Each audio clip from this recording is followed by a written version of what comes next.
तो दोस्तों ग्रीस, आप जानते हैं कि ग्रीस भारत के करीब आने की काफी समय से कोशिशें कर रहा है। इसके पीछे का कारण है हमारे म्यूचुअली दुश्मन होना, यानी टर्की जो कि ग्रीस का पड़ोसी है और ग्रीस का सबसे बड़ा दुश्मन है, वो भारत का भी दुश्मन बन चुका है। ऐसी परिस्थिति में अगर ग्रीस को भारत का सहयोग मिल जाता है, भारत को ग्रीस का सहयोग मिल जाता है, तो दोनों मिलकर पाकिस्तान और टर्की के नेक्सस को बड़ी आसानी से तोड़ सकते हैं, यानी इनका किला बनने से पहले ही ढह सकता है।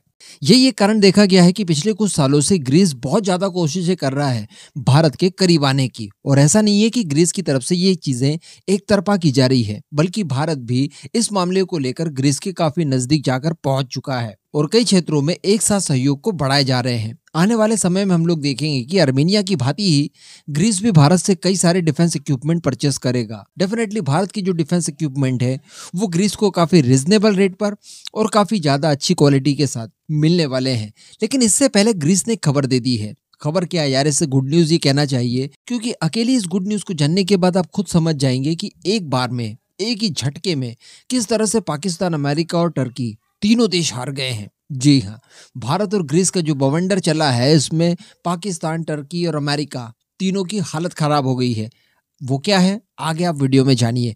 बस आप वीडियो को एकदम एंड तक देखते हुए चैनल को सब्सक्राइब जरूर कर दीजिएगा। तो दोस्तों ये गुड न्यूज जुड़ी हुई है रफाल फाइटर से। देखिए रफाल के बारे में अगर मैं आपको बताऊं तो ये एक के बाद एक रिकॉर्ड बनाते जा रहा है। ये दुनिया का पहला ऐसा फाइटर जेट है जिसने F-22 रैप्टर को एक बार लॉक कर लिया था। और अगर ये युद्ध की परिस्थिति हो रही होती तो डेफिनेटली राफेल F-22 रैप्टर को मार गिरा सकता था। इसके बारे में मैंने आपको एक डिटेल वीडियो भी बनाकर बताई और ये अपने आप पे बहुत बड़ी बात थी। पहले अमेरिका इस बात को स्वीकारता नहीं था, लेकिन बाद में अमेरिका को स्वीकारना पड़ा कि हाँ, एक फ्रेंडली एक्सरसाइज के दौरान फ्रांसीसी रफाल ने अमेरिकन F-22 रैप्टर को लॉक कर दिया था। तो एक ये अनोखा रिकॉर्ड था। हालांकि ये रिकॉर्ड बाद में तोड़ दिया गया था यूरोफाइटर टाइफून की तरफ से। इसके अलावा दूसरा जो रिकॉर्ड था वो था कई घंटों तक लगातार उड़ने का। एक बार रफाल ने हजारों किलोमीटर की दूरी तय की थी, जिस दौरान इसे 7 बार हवा में रिफ्यूल किया गया, लेकिन एक भी बार राफेल फाइटर ने नीचे लैंड नहीं किया। तो कहने का मतलब यहाँ पर उसने अपने इंजन्स की पावर दिखाने की कोशिश की कि देखिए इस फाइटर जेट में जो लगे इंजन है वो कितने दमदार हैं कि लगातार कई कई घंटों तक रन करके हजारों किलोमीटर तक फाइटर जेट को उड़ा सकते हैं। ये भी अपने आप में एक अनोखा रिकॉर्ड था।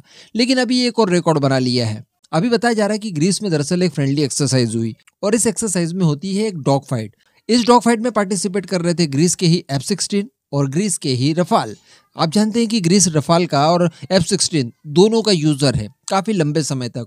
और अगर बात की जाए ग्रीस के F-16 की, तो ये काफी हाई लेवल तक अपग्रेड किए गए हैं। कुछ और बाकी हैं उसके पास जो खरीदने के लिए पाकिस्तान ने डिमांड की थी, लेकिन ग्रीस ने भारत का नाम लेकर इनकार कर दिया था। वो वीडियो भी मैंने आपको बनाकर बताई थी। तो अभी अपग्रेडेड F-16 और रफाल, इन दोनों के बीच में डॉग फाइट आयोजित होती है। तो बताया जा रहा है कि इस डॉग फाइट के नतीजे जो थे वो एक तरफा राफेल की तरफ गए। रफाल पूरी डॉग फाइट के दौरान F-16 के ऊपर डोमिनेंस अपनी बनाकर रखा और मल्टीपल टाइम इन्हें लॉक करने में कामयाब रहा। यानी अगर ये रियल युद्ध हो रहा होता तो हर हाल में F-16 को रफाल फाइटर मार कर गिरा सकता था। अभी ये खबर बहुत ज़्यादा बड़ी हो जाती है, क्योंकि टर्की जो है, जो ग्रीस का दुश्मन है, हमारा भी एक्चुअली दुश्मन है, वो बड़ी मात्रा में F-16 का इस्तेमाल करता है। और F-16 के अलावा उसकी वायुसेना में कोई दूसरा ऐसा दमदार फाइटर जेट है भी नहीं। तो अगर इन फ्यूचर किसी तरह की कोई कॉन्फ्लिक्ट होती है ग्रीस और टर्की के बीच में, जो कि कभी भी हो सकती है, बहुत ज़्यादा माहौल गर्म है वहाँ पर, तो ऐसी परिस्थिति में ग्रीस को बड़ा एडवांटेज मिल सकता है और बड़ी आसानी से जो टर्किश F-16 है वो मारकर गिराए जा सकते हैं रफाल द्वारा। इसी के साथ साथ आ जाते हैं भारत की बात के ऊपर। हम जानते हैं कि हमारा पहला दुश्मन यानी पाकिस्तान, वो भी बड़ी मात्रा में F-16 का इस्तेमाल करता है। और F-16 हम सभी जानते हैं कि वाकई में अच्छा फाइटर जेट है। नो डाउट इसे MiG-21 ने मार गिराया, लेकिन उसमें श्रेय MiG-21 को न देते हुए मैं विंग कमांडर अभिनंदन को देना चाहूंगा। उनकी सूझबूझ के कारण वो संभव हो पाया, लेकिन हर बार ऐसा हो जाए पॉसिबल नहीं है। F-16 अपने आप में यकीनन बहुत दमदार फाइटर है। काफी एडवांस टेक्नोलॉजी का इस्तेमाल किया गया है अमेरिका द्वारा और फिर इसे बनाया गया है, दुनिया में सबसे ज्यादा सेल भी हुआ है। ऊपर से जो पाकिस्तान के F-16 है, रिसेंटली हमने देखा कि अमेरिका द्वारा भारत के विरोध के बावजूद पाकिस्तान को अपग्रेड करके दिए गए। तो वो सारी चिंताएं भी अब दूर हो सकती है। भारत भी रफाल का यूजर है और पाकिस्तान अगर अपने F-16 के भरोसे भारत के ऊपर आक्रमण करने की कोशिश करता है तो हम लोग बड़ी आसानी से इन्हें न्यूट्रलाइज कर सकते हैं। वैसे हमारे पास कई और माध्यम हैं, लेकिन अगर स्पेशली बात की जाए रफाल की, तो वो बड़ी आसानी से डोमिनेंस हासिल कर सकेंगे। अभी इन सब के पीछे जो मेन कारण बताए जा रहे हैं वो है रफाल के कुछ एवियोनिक्स और एक मिसाइल। मिसाइल वो जो कि दुनिया में नंबर 1 मानी जाती है, यानी मेटियोर मिसाइल। काफ़ी लॉन्ग रेंज आपको ये प्रोवाइड कराती है। इसी के साथ-साथ जो इसमें एईएस रडार सिस्टम लगे हुए हैं, ये रडार सिस्टम और इस मिसाइल का जो कॉम्बिनेशन है, वो काफ़ी डेडली हो जाता है।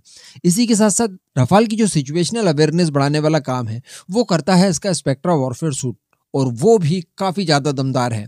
अगर रफाल में एक्चुअली कुछ चीज़ें देखी जाए जो कि बहुत ज़्यादा रिलायबल हैं, तो उसमें इंजन, मेटियोर मिसाइल, उसका एईएस रडार सिस्टम और स्पेक्ट्रा वॉरफेयर सूट, यही सारी चीज़ें मिलकर रफाल को नंबर 1 फाइटर बनाते हैं, और यही ये कारण है कि भारत ने इन्हें खरीदा है और इनके ऊपर काफ़ी विश्वास जताया है। तो ये सारी ही चीज़ें जो कि अच्छी थी, मानी जाती थी, उन्होंने अपने आप को एक बार फिर से साबित किया है। वैसे मैं आपको बताना भूल गया कि इजिप्ट के अंदर एक बार राफेल की ही डॉग फाइट करवाई गई थी सू-35 पर। सू-35 डॉग फाइट के मामले में नंबर 1 फाइटर जेट माना जाता है, लेकिन उसे भी मल्टीपल टाइम हवा में जैम कर दिया था रफाल ने।